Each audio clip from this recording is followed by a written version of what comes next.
The new year always makes me want to improve my living space. Not in a dramatic, throw everything out way, but in that calm, practical way where things feel clean and set up right. Stylish, but also cozy.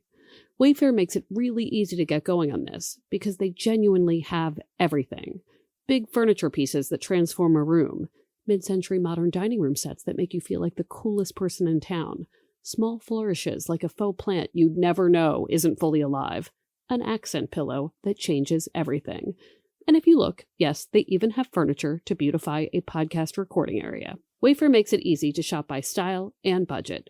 You can be intentional without getting overwhelmed, and somehow still find things you didn't even know you needed. Get organized, refreshed, and back on track this new year for way less. Head to wayfair.com right now to shop all things home. That's WAYFAIR.com. Wayfair. Every style, every home. February is supposed to be about love and friendship. Celebrating your best relationships can mean flowers or fancy dinner plans, but I just want pajamas and really nice bedding. Which is why I'm here to tell you that Love Letters is brought to you by Cozy Earth, which has pajamas and bedding. A gift for the ages, the Cozy Earth Bamboo Pajama Set. It's soft, lightweight, and cozy. They also have what is literally called a classic cuddle blanket. It's plush, comforting, and it's for cuddling with others, a pet, or yourself. Solo cuddling is very important. Cozy Earth also makes it easy to try their products risk-free with a 100-night sleep trial and a 10-year warranty. The only problem? Once you feel this level of comfort, you might never want to go back. Share a little extra love this February and wrap yourself or someone you care about in comfort that truly feels special. Head to CozyEarth.com and use my code LOVELETTERS for up to 20% off. And if you get a post-purchase survey, be sure to mention you heard about Cozy Earth right here. Love Letters is brought to you by Chime. The way we think about money is never just about money. It's about our values, our goals, and how we engage in our relationships. Money can make us feel very safe or very stressed, which affects everything we do. Chime wants to make money feel like something that supports us, as opposed to something that stresses us out. And that goal resonates with me very much. With Chime, you can get paid up to 2 days early with direct deposit, earn up to 3% APY on savings, and even access up to $500 of your paycheck when you decide. That kind of flexibility doesn't just help your bank account, it helps you feel more in control. They also just launched the new Chime card, which lets you build credit using your own money with no interest, no annual fees, and no stress. Chime is not just smarter banking, it's the most rewarding way to bank. Join the millions who are already banking fee-free today. It just takes a few minutes to sign up. Head to chime.com/loveletters. That's chime.com/loveletters. Chime is a financial technology company, not a bank. Banking services, a secured Chime Visa credit card, and MyPay line of credit provided by the Bancorp Bank N.A. or Stride Bank N.A. MyPay eligibility requirements apply, and credit limit ranges $20 to $500. Optional services and products may have fees or charges. See chime.com/fees info. Advertised annual percentage yield with Chime Plus status only. Otherwise, 1.00% APY applies. No min balance required. Chime card on-time payment history may have a positive impact on your credit score. Results may vary. See chime.com for details and applicable terms.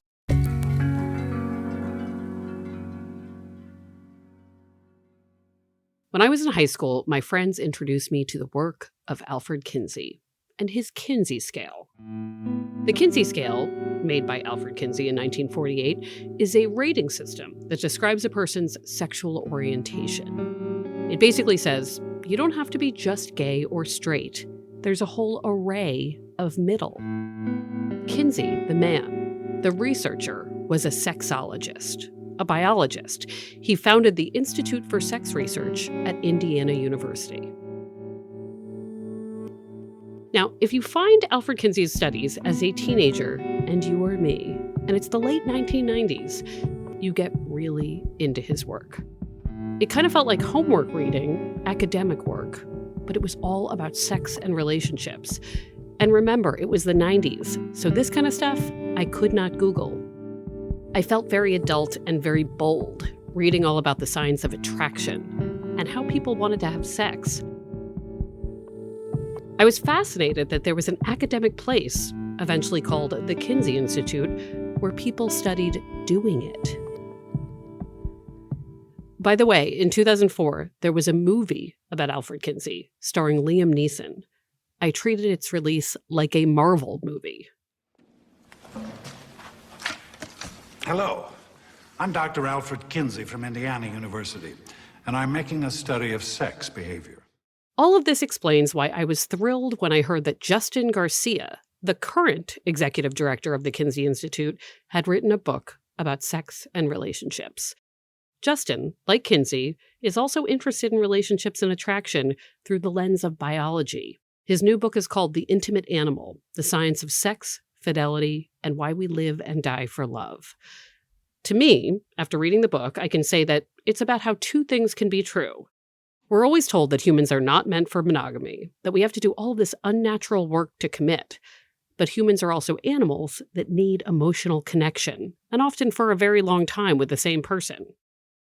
The very beginning of the book is about Garcia going to a place where there are sex workers and him realizing that the most expensive thing on the menu didn't have much to do with sex at all. But I'll let him explain. Today is a conversation with Justin about his book and many other things we talk about on Love Letters. I want to note, in addition to his Kinsey Institute responsibilities, Justin also serves as an advisor to Match, helping the dating app with its annual Singles in America study. We'll get into that too. From the Boston Globe, this is Love Letters. I'm Meredith Goldstein.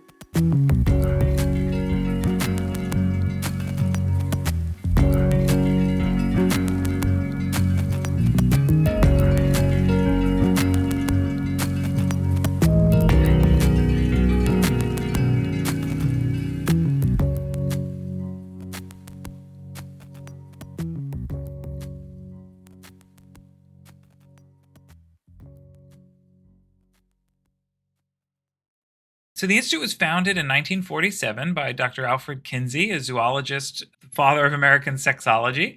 What happened was Dr. Kinsey was teaching the marriage course at Indiana University. Particularly in the 1930s, we were seeing more of these so-called marriage sexual hygiene courses in the U.S. And it represented, to me, what is really the absolute best of what the promise of higher education is. Students had so many questions for the faculty in this course that Kinsey and the other faculty didn't have answers. He said, we have to go do some research and collect data to answer these questions. So he embarked on what is still to this day one of the greatest sex research studies. They interviewed 18,000 people. The interviews lasted about 3 to 18 hours, often over multiple days, and they were detailed sexual histories. That formed then the basis of two landmark books, Sexual Behavior of the Human Male, 1948, and Sexual Behavior of the Human Female in 1953. But Dr. Kinsey was committed to a methodological point that he really maintained throughout the whole study. That's everything we collect, we will share. We will take the data, we will put it in these books and share it with the public, not just the academic community, but the world. So there were things that the researchers sometimes learned that they didn't particularly endorse, but they wanted to make that data available to the world. We know about the Kinsey scale. Many people will fall between 0 and 6 in terms of their sexual orientation. In the original study, you were given a score. You were assigned a score by the researchers, depending on how many male sexual events and female sexual events, male sexual fantasies, female sexual fantasies. It was a taxonomy. Today, we'll do a study where we'll ask people, where do you self-identify on a scale of 0 to 6? It's actually a very different methodological question. One's about behavior, the other's about identity. And in fact, in our studies today, we often ask about 3 different aspects of sexual orientation. What is your behavior? What is your identity? And what is your preference? As it should. Science is iterative. We should learn and get better over time. There's a lot of examples like that of how we've altered or built upon the way we ask questions. You give people a sense of the kind of research you've done. Listeners would probably really love to know the range of something researchers might look at. Oh, sure.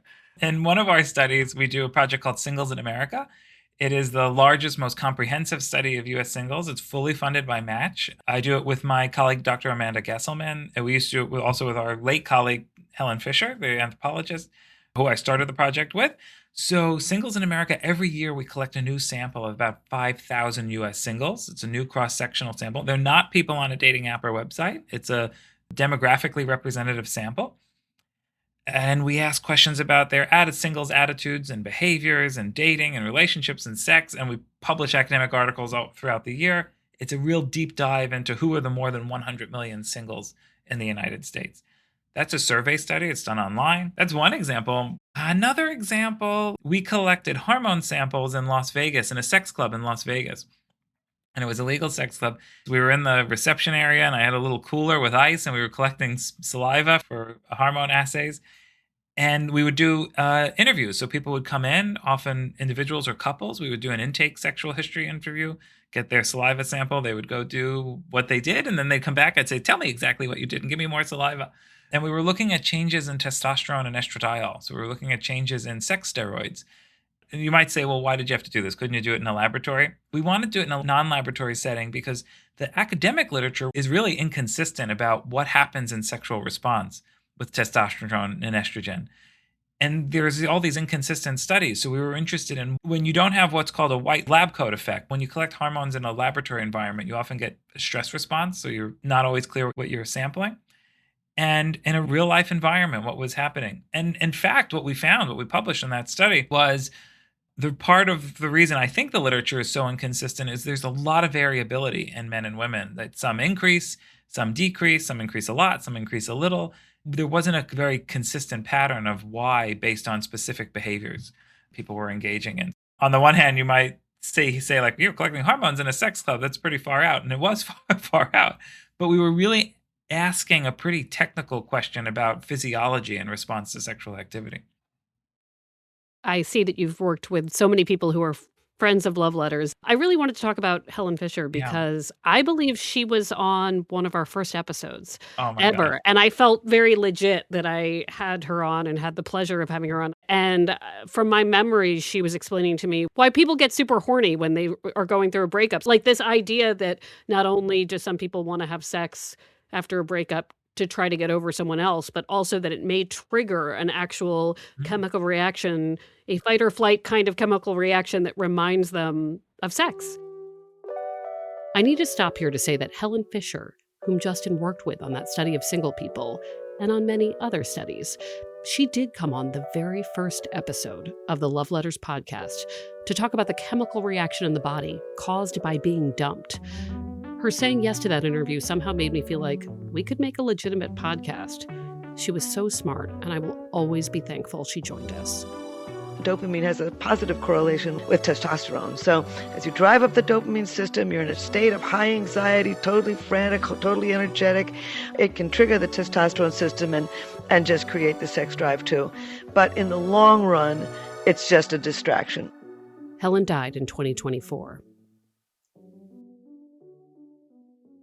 I wondered if you could speak to not just about her, but about the people you work with. It must be incredible to be around these minds. When she died, I read her obit in the Times, and I was just so grateful that she was someone who made a lot of things yet again safe to talk about, easy to understand. Helen was a very dear friend of mine. We published well over a dozen articles together. She did something really remarkable as a scientist. She really pushed for researchers to take seriously the role of love.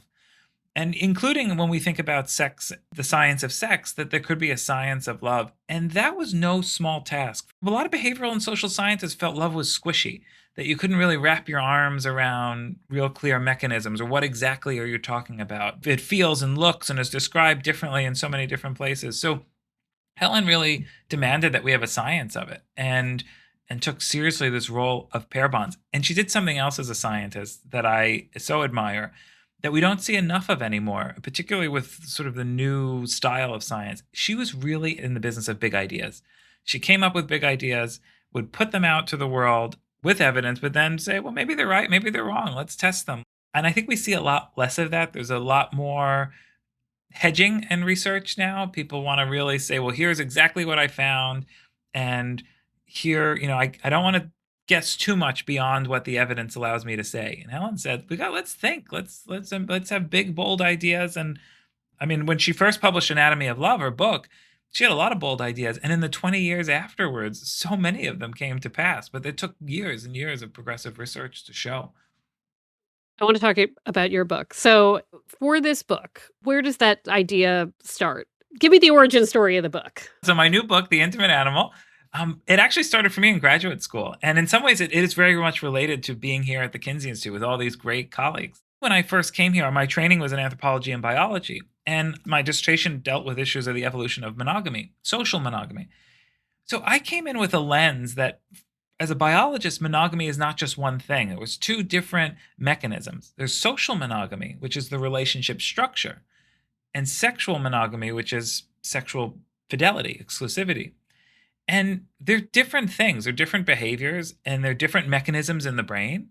And they're different levers in evolution, meaning that there was different selection pressures. There was selection pressure to maintain a long-term bond for mutual territory defense, mutual raising of offspring, and a different lever for desiring sexual novelty and variation. So I always saw relationships and sex that occurs in relationships or outside relationships. Early in my career, I wrote a lot about hookup culture, for instance. It was always with respect to these two overlapping mechanisms for monogamy. And that was the initial kernel for this book. I wanted to really unpack what does that mean for our romantic and sexual lives today. If we put on those glasses with me and say, let's look at two different levers for monogamy, social monogamy and sexual monogamy, and we can understand when they're in conflict, when there's tension, that can bring a lot of chaos and trouble to our relationships. When they're aligned, it can bring a lot of joy and satisfaction. And how we navigate that, whether we're single, we're starting a new relationship, maintaining a relationship, going through a breakup. That was the impetus for me, was really the fact that I came from a different discipline. I came to the Kinsey Institute. I wasn't a sexologist. I wasn't in psychology. I was thinking about this really in terms of what we see in the natural world and our evolutionary history. Well, you hear all these things as a person in the world, right? Like, oh, well, humans are not meant to be monogamous. It's just these blanket statements about how our brains work, how our bodies work. And your entire book seemed to say to me, many things can be true at once. Mm-hmm. That we can want sexual novelty, and we can also want to have someone who has the same inside jokes with us for 30 years. Mm-hmm. And one of the things I liked about it was that it seemed possible, and that it was not that these desires are always in conflict with each other. Mm-hmm. Another thing the book does that I think is important right now is that, I'm a journalist, I'm not a scientist, and I'm an advice columnist and a podcast host, and people will say to me, well, I'm hearing a lot about polyamory. Yeah. Is everyone polyamorous now? Or I'm hearing a lot about this. What's the deal with that, right? And in the context of talking about the need for sexual novelty, emotional intimacy, you also give a real baseline explanation of a lot of things that are being talked about right now that people may not understand. How did you want to explain the status quo of the world in terms of how people have relationships to people who may not know? Because so many of us know how we're living, but then we hear, oh, well, are young people not even dating? Or people never going to have children? Yeah, you're exactly right. And you are in a position that you're hearing it. And I'm fortunate that I'm in a position as well that people will share things about what's going on in their life with us and ask questions about is it normal? And a lot of us have moments that we struggle with it. A lot of us have moments we celebrate it. But there's just so much noise. There's just so much noise, so much misinformation that it can be really hard to sort of cut through that. So I really tried to curate, to try and help us get through some of that noise and appreciate there are some consistent patterns. When we understand our evolutionary biology, there are some universal consistent patterns, but there's also a lot of variation in the world. As an evolutionary biologist, the bread and butter is variations, diversity of traits. So how do we understand how our intimate lives respond to different moments, different ecologies? So Justin's talked a lot about science and about traits. When we come back, I'll ask him how the science plays out in real life. He'll also explain a concept he writes a lot about in the book called slow love. He says in the book, all the kids are doing it. More when we come back.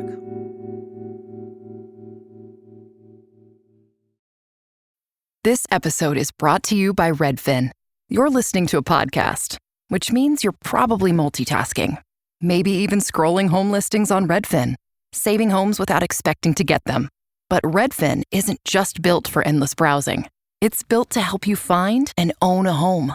With agents who close twice as many deals, when you find the one, you've got a real shot at getting it. Get started at redfin.com. Own the dream. Boston, New England. Maybe you're from here. Maybe you went to college here. Maybe you live here now. It's a place rife with smart people and big ideas. Every week at the Boston Globe, say more. brings you the best thinkers and storytellers from around the region, like Dennis Lehane, author of Gone Baby Gone. I loved growing up in a working class town. I loved the loyalty. I loved the jokes, the sense of family bonds. I don't find that in a lot of the rest of the world. Expertise with heart from all around New England. From the Boston Globe, listen to Say More.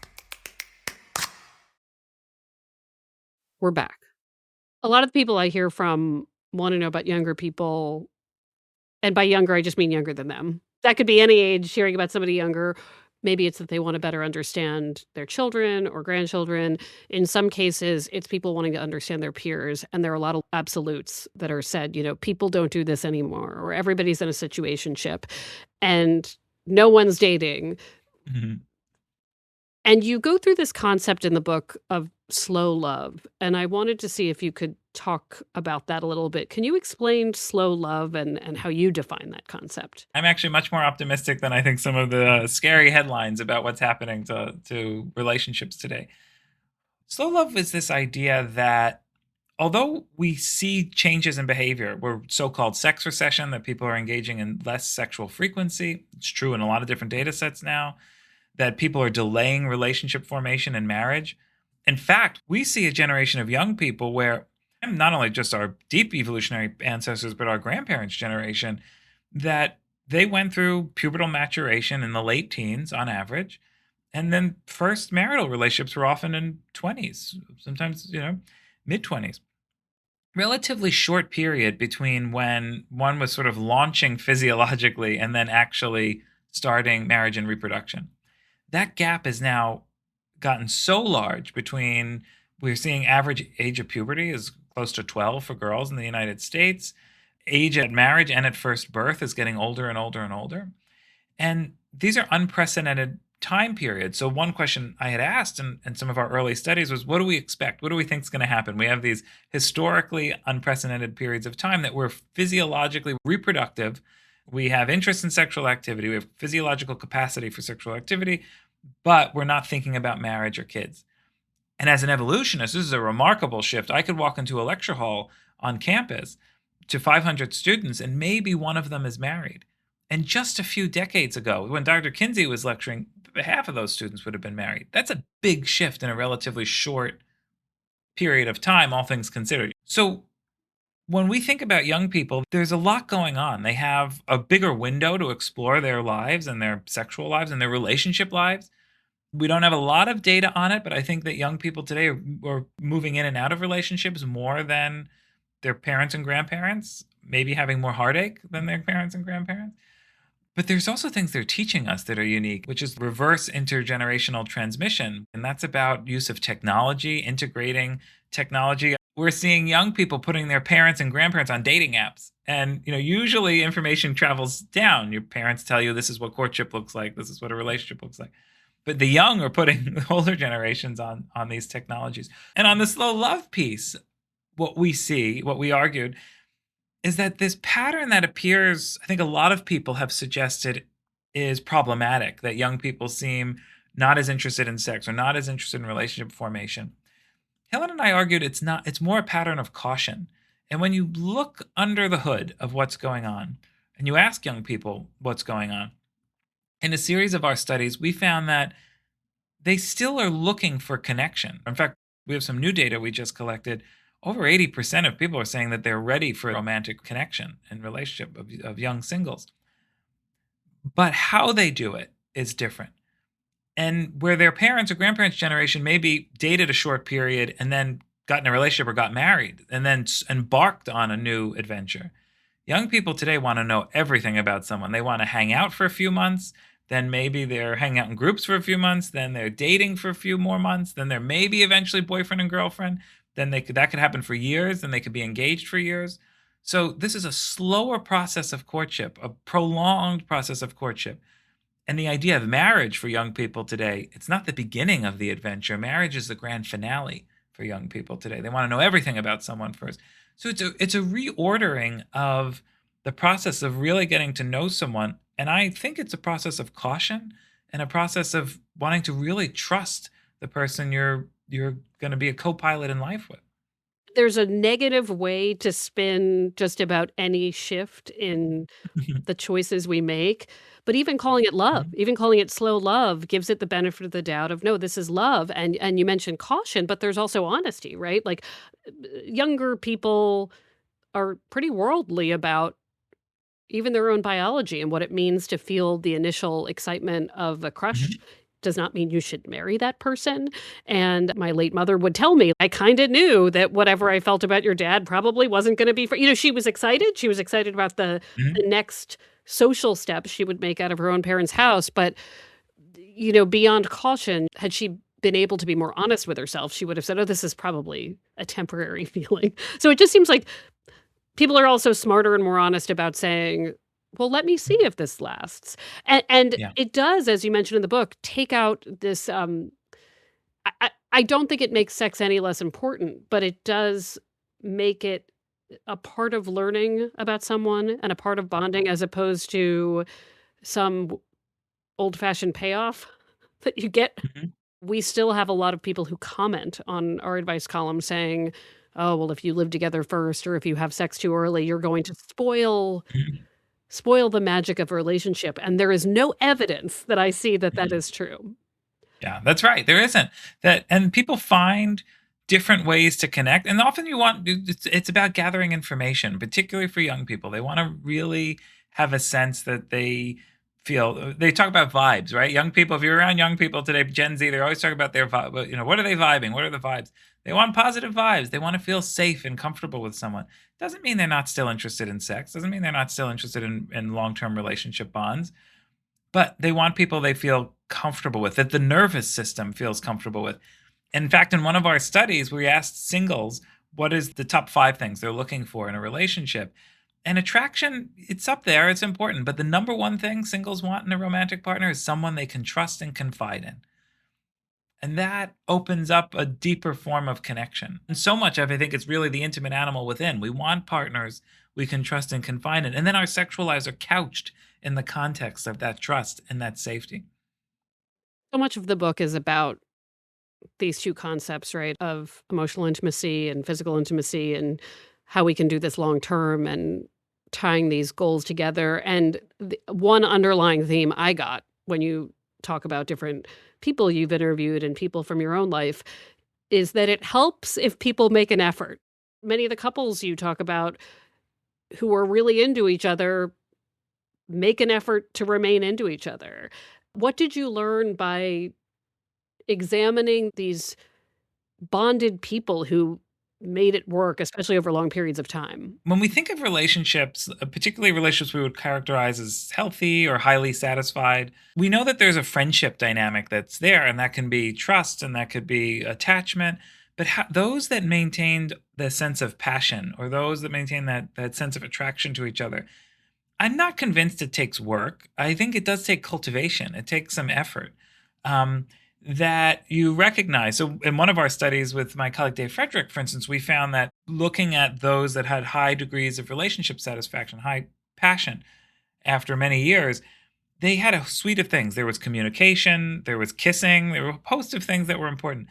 Then there were these things like lighting candles and dimming lights and lingerie. And that was all about intention. Those people that are going out of their way to say, I'm going to prioritize our intimate life. It wasn't about the particular smell of the candle or the size of the candle or how many. It was about, I'm going to go out of my way to make something special. And there's a whole host of things that couples do that is about something special and unique with your partner. Even pet names. We did one study looking at when people use pet names for each other or talk and baby talk to each other. A lot more couples do it for a lot more time than we think, and we found. And that is really about having these special moments with our partner. And it's easy to stop cultivating that. It's like having a garden that you spent a few years on and it bloomed and it was beautiful. And then one season, you just couldn't bother to de-weed it, or you didn't replant. And it's just so easy to then not keep cultivating, not keep fertilizing and watering and weeding. But I think we can get back to that when we're aware of it and we realize it. Then we can say, okay, let's get back to doing those special things, like sharing the bed every night. Not that I think that everyone has to share a bed, but sharing a bed, another conversation. But sharing a bed every night. It's so easy to say, yeah, we're in a good relationship. We sleep in the same bed every night. But are you really focusing on each other? What are we cultivating? Are you laying in bed asking questions? Are you touching? Are you cuddling? Are you sharing your day and supporting each other? So it's easy to be in a routine and forget, like you said, it's just so easy to fall out of the cultivation, fall out of being curious about each other and asking questions, doing things, finding things together. But curiosity is such a powerful tonic for passion and connection. The way I have been unable to multitask until my now late 40s, where I just felt like I had to do a bunch of stuff and create a lot of community, figure it all out, and then I could entertain this idea of truly having an emotionally intimate relationship with a romantic partner. But one of the benefits of that is that I had unknowingly set up a system of intimate trust and support with friends, family, where no area was unfilled except for sexually, right? So when I started a more serious romantic relationship, not everything fell to that person. In fact, there was a lot of space for nothing to fall to that person other than cool, fun stuff. And Yeah. you write about the role of romantic partner as everything in the past versus now, where a lot of people who couple up have been single for a long time and don't need that person to be everything. And that sounds, Mm-hmm.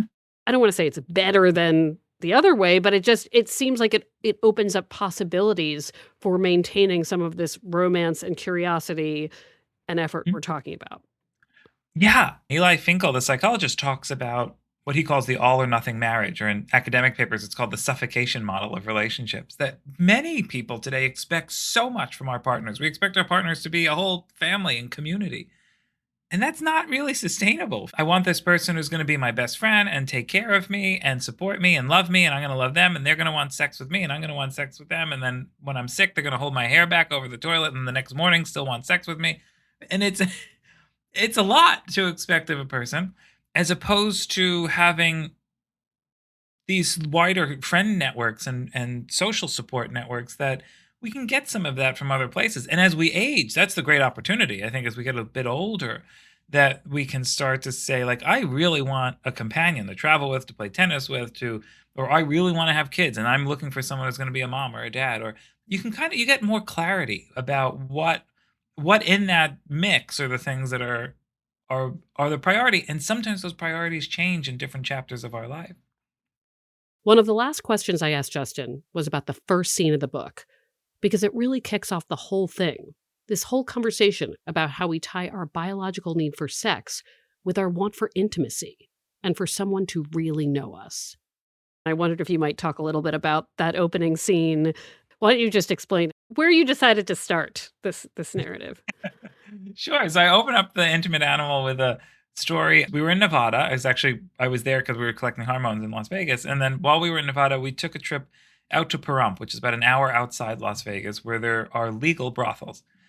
And we were getting a tour. It was a group of researchers were getting a tour of this legal brothel, trying to understand, how does this work? What are the dynamics? And in the tour, this woman was taking us through, there was a menu, quite literally a menu on an easel, and taking us through what are some of the options that are available.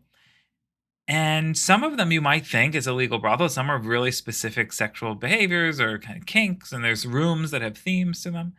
But then I noticed on the list this item, it was called the white whale. And I said, what's that? And it's the most expensive thing you can get in a legal brothel. And at first you might think, well, what kind of sexual thing? It was $20,000 at the time. This was a few years ago now. And you think, well, what kind of sexual thing is that? It must be so intense. And the most expensive thing you can purchase in a legal brothel was intimacy. It was what was called the girlfriend experience. That was where you would split a bottle of champagne and you would have a conversation, and it was like you were on a date. Now, typically sexual activity would also happen, but you were couching that sexual activity in this relational dynamic, not just a 45-minute session where it's very transactional, but sex was in the context of this date interaction and getting to know someone. And in some cases, they didn't even end up having sex. They was just turned into this more date and this intimate connection. And I think that was so powerful to think, where are people willing to spend the most money on an illegal brothel for the sexual activity of that they could most desire. And it was couching any kind of sexual activity in this relationship context, even if it's a make-believe relationship. It was couching it in terms of feeling connected in some way, and so more of a social interaction. And that to me was such a eye-opening reminder of the intimate animal that's within all of us. All of this is uplifting to hear that. I am uplifted when I hear that people want connection, because so often we're hearing that they don't. And it leads me to a question about algorithms. I follow a lot of therapists because of my job. I follow a lot of people who do research. But I also follow a lot of influencers who talk about relationships, and some of them are incredibly smart and do helpful work. So I don't want to bash anybody. But what I do get a lot of is, here are the 50 ways that something terrible could be happening to you. It begins to weigh on you, right? I begin to look for problems where there aren't any. You speak about technology and you write about the ways we can self-protect or use it for good. What are we supposed to think about a lot of negative warnings that come to us, and how to be cautious without seeing slow love, for instance, as no love? Yeah, I'm so happy you brought this up, because one of the things we know, I use a framework in a lot of my work called polyvagal theory. My colleague Steve Porges, who's faculty at the Kinsey Institute, has done work on how the vagus nerve helps interpret our environment. And it means that our nervous system can regulate to our environment.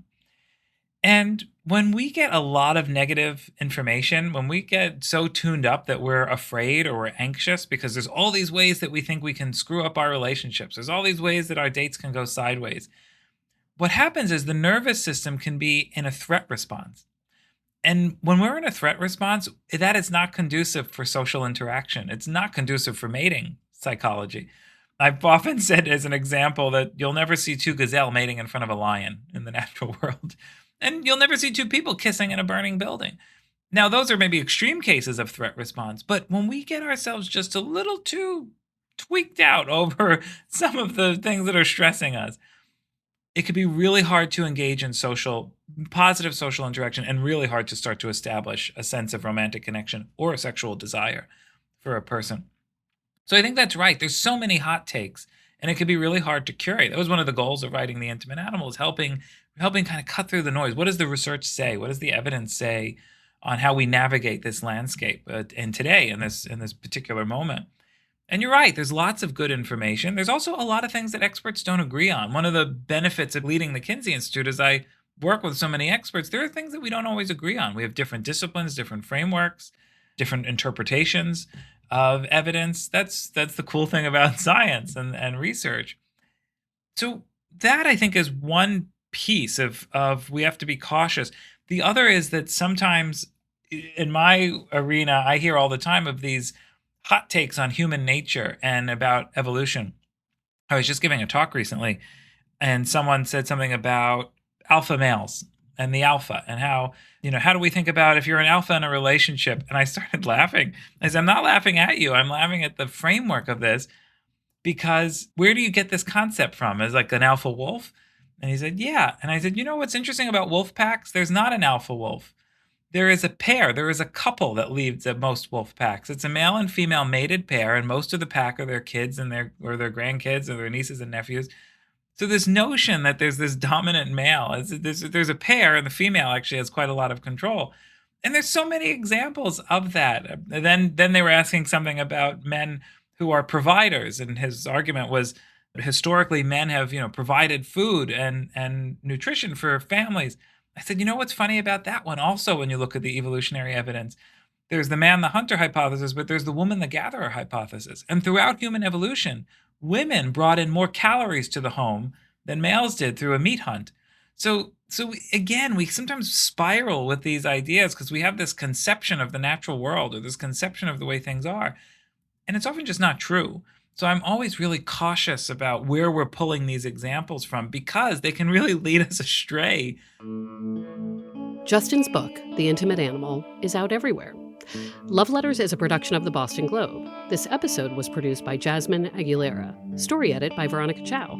Sound design by Jasmine Aguilera. Special thanks to Linda Henry and Brian McGrory. Remember, Love Letters is also an advice column. Send any question about dating, divorce, marriage, singlehood, whatever, to loveletters@boston.com. When you send a question, you help people wondering the same thing. And if you like the show, please leave us a review. What an extraordinary privilege to hear these stories and to help people unpack them and situate where we are with some of the most important relationships of our lives, our romantic and sexual relationships. I'm Meredith Goldstein. Thanks for listening.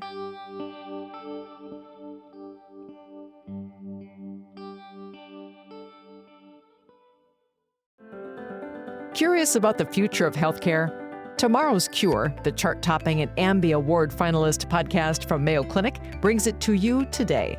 I'm Kathy Worzer, and in this new season, I sit down with researchers, doctors, and industry experts who are leading the way in medical innovation.